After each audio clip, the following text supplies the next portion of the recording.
Crimean War. More soldiers died from infection than in battle.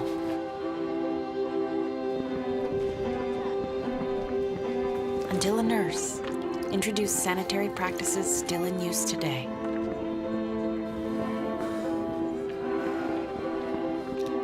When the scourge of polio hit the world, it was standard practice to strap down and immobilize patients.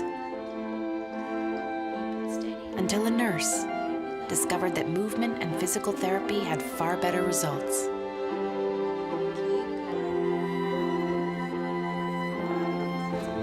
In the 1950s, jaundice was a leading cause of infant death, until a nurse found that a few hours of sunlight could actually cure the condition.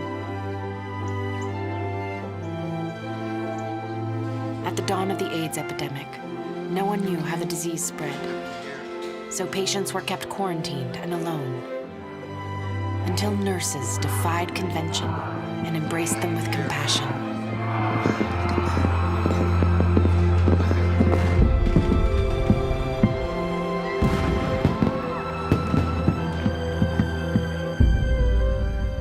During the Ebola outbreak, the disease was thought by many to be too contagious to treat, until a student nurse used what she had on hand, garbage bags and duct tape, to protect herself so she could care for others.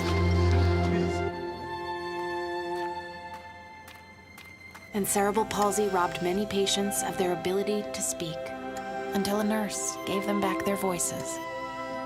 And I will always be grateful to her.